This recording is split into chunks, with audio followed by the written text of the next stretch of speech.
here at the hospital. I'm being induced for our baby to be born, and it's 3:27 on October 12th. So we'll see if he's born today or tomorrow. Don't know. I'm really having contractions, and yeah, this is just a quick in the middle to let you know what's going on.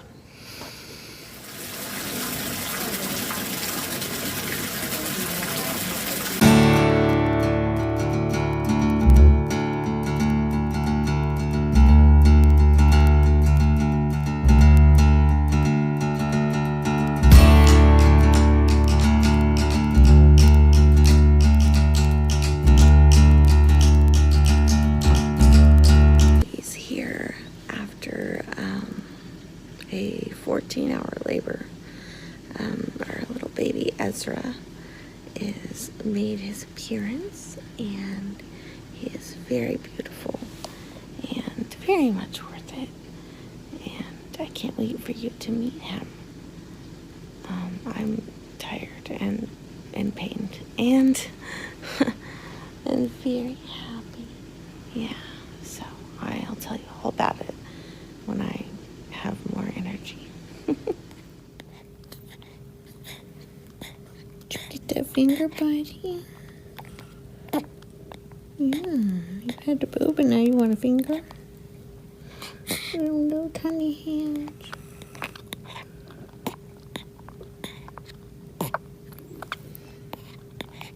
We're at the house. There's little man. I get to see everybody's reaction to this. Don't mind my messy house. I'm sure it's messy. Children! Where are all the children? Ezra! What did I bring? Ezra, that's right. You want to see? Wait, can you see? Did you wash your hands? No. Then you can't touch. Is he so cute? Should I get him out of the car seat? Yeah. Okay. Let me see.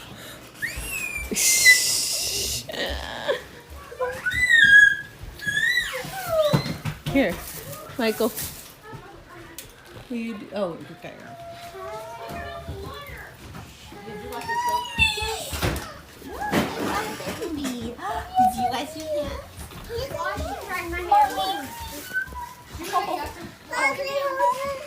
Oh, you want to hold the baby, huh?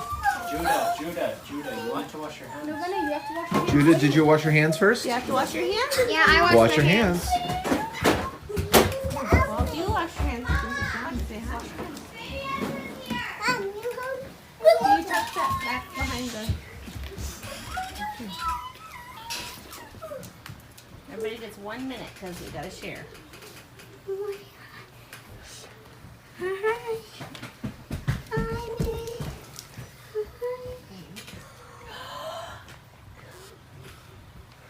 I don't care about the baby. I want mom.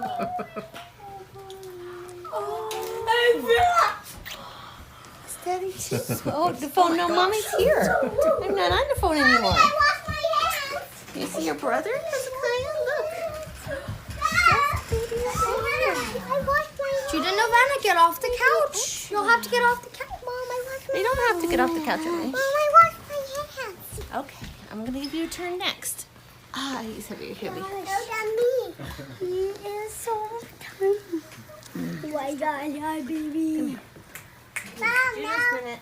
Now it's Judah's turn. No, me. You. Well, it's Judah's turn first, and then it's your turn. You hop up. Okay, hold on. You're gonna get a turn. It's okay. What do you think? Let me see. Look at this. So much hair. Oh my goodness. So much hair. Yeah, that's it. Wait, your turn. He is so cute. Now can I hold him? Yes, you can. Oh my God. Okay. Hold on. I will pass him. It's okay. Oh, it's so cute. I see my dress. Yes, I do see your dress. Hop up, Judah, okay? No, me. Hop up. I'm going to let Novana hold you. Can you get up? Nope, I mean off the couch. Up. Thank you. Scoot over to me. Novena all the way over. He is very hungry, so we'll see how long he lasts doing this. Did you think he was going to be this big? He came out my tummy. I am holding so that he doesn't fall off your lap. Okay. Well, I want you to tuck your hand under. Oh my God, look at his eyes. He is coming out. He just smiled. Baby Ezra. Hey, don't Hi, baby. Oh, I've never held a newborn. Baby So Ezra. cute. It's time to wake up. Hey, baby. We did a beauty. Time to wake up. Keep making that. Oh, he's Can somebody else have a turn? No. We have to share. Me next. Me next. No, it's over She's to doing your turn. exactly what I did with all of them. I know you want to hold it. That you guys get off the couch. It's going to be other people's turns real quick. Okay, everybody gets a quick turn. Then I got to. No. After Wilson, it's my turn. My turn. No, it's my turn. I will let you hold him again after he eats, but you gotta let your sister and your brothers meet him. Baby yawn. So much work. He did so much work today. You know he's tired. Do you have food? His hands are so food. Oh, he did a milk. But I won't.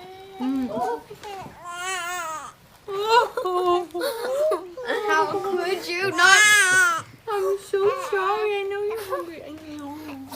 He's such a tiny cry. No, get off the couch. It's my turn, but I gotta feed him. It's mommy's turn. Come on, guys. Let's go back on our ride. He's gotta eat. I'm afraid he's just gonna hold the baby. Hezekiah wants to hold the baby. He's trying to crawl Hezekiah. Now you may not touch his face. You may touch his hair, but you may not touch his face. Oh my goodness.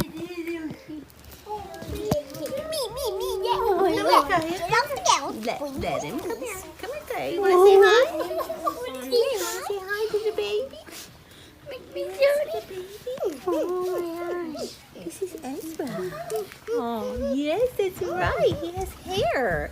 His hair like you have hair. Hi, baby Ezra. Did you want to give him a kiss? You want to give him a kiss? Oh. Look at him. Gentle. Good job. That's a good job. Get off. I do not want you climbing on the back of the couch, okay? That makes me nervous. Mom, Oh, can I please hold don't push him? Hezekiah. Okay, you used to be that small. I know. I need to feed him, okay? Hey everyone. So it's been like not quite 2 weeks since Ezra was born, and I need to write down, or at least on here vlog, about what my birth story was like before I like forget it, because you know I've given birth a lot of times. So and this one was pretty entertaining, and I definitely want to share it with everybody because it was so funny. Especially, I think it'd be especially funny to any moms that are also grand multips, which means women that have had 7 or more babies. If you're a grand multip in the house, you know what it's like. But I was induced, so I went in.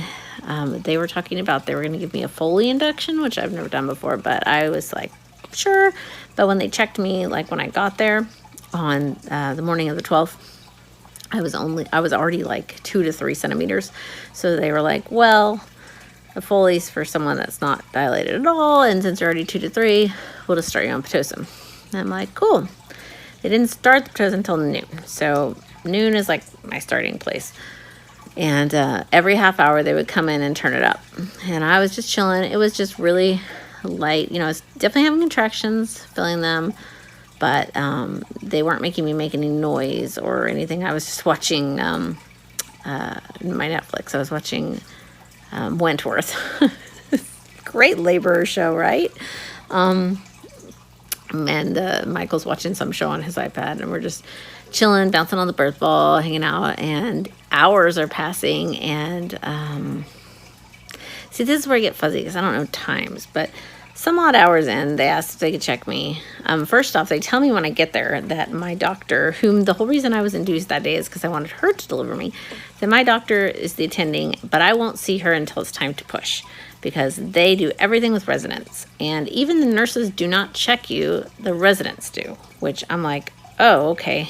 I'm all for learning and stuff, but hold me, I do not have patience for being treated by attendings, because I haven't seen enough of cases like mine, so they don't know what they're talking about, and they think they are brilliant, and they're not quite brilliant yet because they are still learning. But these attendings, they wanted to check me, so they checked me, and they were like, oh, you're only 3, and I'm like, well, I was 2 to 3 at the beginning. This has been hours, but okay.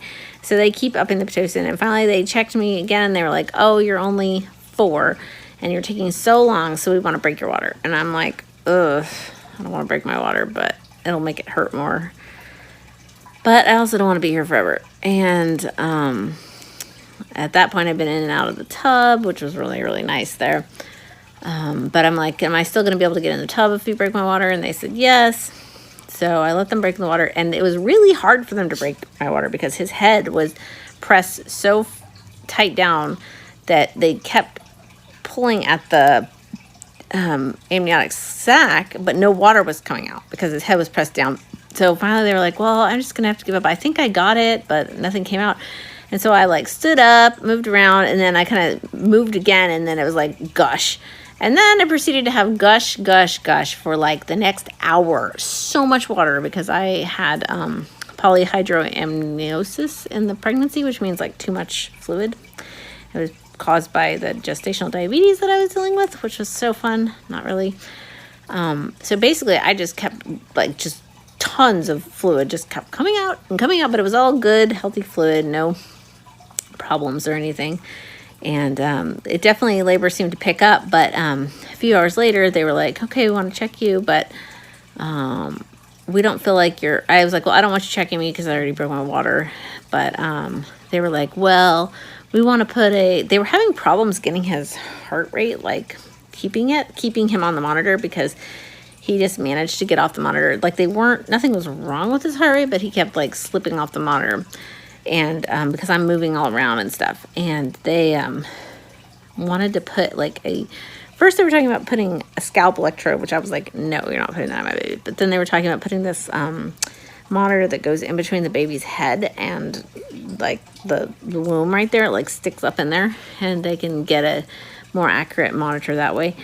And I was like, I'm really not comfortable with that because I have my past infections. I really don't want to up my infection risk. They were like, well, that doesn't up your infection risk. And I'm like, okay. Like, I'm in labor arguing with these people, these attendings, because they come in like in packs. And there's like 4 of them. They're like, well, that won't up your infection risk. I'm like, really? Show me the studies that show that won't up my infection risk, sticking something up my vagina that's coming out of my body with broken water sac. How does that not up my infection risk? Because it seems to me that bacteria could just creep right up there pretty easily. So I don't agree. And plus, I don't want to have something hanging out of me while I'm trying to move around. And also, the nurse is so sweet because she knew what I wanted to do. She was like, and you won't be able to get back in the tub if you get that monitor. And she said, I said, really? Is that true? And I asked the doctors, they're like, well, no, of course you can't get back in the tub. I said, well, then I'm not getting it because I'm not going to continue laboring without medication if I can't get in the tub. Like, that's not going to happen. And they just stood there. The front attending, she just stood there. She's like, well, we really think you should do this. And then they just stand there staring at me like they're going to like beat me out or something. And I'm like, I need you to leave the room. And they were like, oh, okay. They left, and I told the nurse, I said, they don't come back in my room. I said, you need to go talk to Dr. Jackson. That's my doctor. I said, and you tell her that if anything needs to happen, that she needs to come talk to me about it. I said, if she wants me to put a monitor on the baby's head, then she needs to talk to me about it. But I said, those attendings don't come back in my room. Done. I'm all done. I said, I'm not going to be bullied when I'm in the middle of labor to do something. I said, nothing's wrong with his heart rate. You're just having trouble keeping him on the monitor. I said, if you want me to stay out of certain positions so that you can get him on the monitor, that's fine. But I'm not comfortable with the electrode monitor unless my attending doctor comes and talks to me about it. And she was like, okay. And so she went out and told the attendings they weren't coming back in the room. So I was like, good. And then meanwhile, my labor is like really picking up, and it was getting Oh, that was one thing. It was really picking up, and I was like making noise, and it was very uncomfortable. And at one point, the attending had said, "Well, it's just your contractions." One reason I found out they wanted me on the monitor wasn't just because they were like not able to get his heart rate as well, but because my contractions weren't showing up anymore after they broke my water. Like they weren't showing up. Like I was having them. I was like moaning and obviously having a lot of pain, and the nurse was like, she felt my stomach and could feel how tight it was getting, and she said, they said, "Well, your contractions," and I'm like, "My contractions are fine." I told her, I said, "I've given birth 7 times before, 8, or it's really 8 times. I've given birth 8 times before, and these are hard, strong contractions, and they are active labor, and I'm not worried about it, and I don't want a clock put on me." And yeah, it was just like, that was my last straw. That was when I was like, you need to leave the room, because like I was having these contractions, having to argue with them about the stupid monitor, and they just wanted to see it on the graph. And the nurse is like, "She's having regular contractions. I felt them and I can see them, and they could hear me having these contractions." She's like, "She's having good contractions. I wouldn't worry about them not showing up on the monitor." But they were doctors that are learning doctors and just need to have everything on their monitor, or it doesn't exist. Even if the mom is obviously in pain and is obviously a strong contraction because you can feel her belly getting hard, no, that's not enough. It has to be on their, on their device, which is ridiculous. So they're out. I'm laboring hard. It starts getting really intense. We've passed 12 hours. So it was like midnight. And that's kind of freaking me out because all my other inductions were like 12 hours long. And I'm thinking baby should be out by now. And then it's getting really hard. And I'm like, this hurts. I keep saying, this hurts. I don't want to do it anymore. This is too hard. And I got out of the tub because I was freezing. The room is really big. And they won't let you turn up the heat of the water beyond, they have this little thermometer that hangs out in the tub. And you're not allowed to make it hotter than the thermometer says it's allowed to be. And I was shivering cold and I didn't have a fever, but I was so cold because the room was so cold and the water wasn't hot. I like hot baths. I take hot baths, hot showers, even pregnant. I could not handle that basically lukewarm bath. So I had to get out and dry off, and I was on the bed. And these contractions were kicking my butt. It was hurting so bad. And I was feeling pushy at the end of them. And they started getting more and more pushy. And then I started having that feeling where my tailbone was feeling like it was moving. And like I need to go to the bathroom. And I told the nurse, I'm like, I feel like I need to go to the bathroom, which means this baby is coming. And she's like, "Okay, I'll go get the doctor, but she's delivering another baby down the hall." I'm like, "What?" And she's like, "Yeah, but I'll get her." And she calls her in, and my doctor comes in, my doctor finally. And she's like, "Oh," and I was like, "Did you deliver the other baby?" I'm so out of it because like, I'm like sort of lucid in between contractions, but during contractions, I'm like screaming and pushing a little bit and going all nuts. But in between, I'm like, "Oh, did you deliver the other baby?" And she's like, "Oh, well, no, it's first time mom." So she's still pushing, and I just came. I thought I'd deliver you and then go there. She's like, "I'm going to check you." And I'm like, "Fine." She checks me and she's like, "Oh, I'm sorry, you're only 7. She's like, "I'm going to go back and then we'll deliver this other mom and I'll be back in 20 minutes, okay?" And I'm thinking, I was totally doubting myself, which I should not have, because this has happened before. And the people that have been at Willow's birth or Oliver's birth know that if I say I need to push, this baby's coming, it doesn't matter what they check me and it says I am, because that baby's coming out in the next 10 minutes. But, I started doubting myself because I trusted her, and she's like, "No, you're not there. Keep going." And I'm like, she leaves. I'm like, I'm going to die. I can't do this. And the first contraction after she walked out the door, I'm like arched up on the bed and like definitely pushing for half that contraction. And then I flung my hand down there because I felt like something. And there's the baby's head. The nurse is the only one in the room. Okay? No, nobody's in the room. I said, "Michael, I'm pushing." And he runs out to find nobody's in the hall. He yells. Then the nurse shows up. And then she comes in. And she's like, I said, no, okay, back up. Didn't feel the head yet.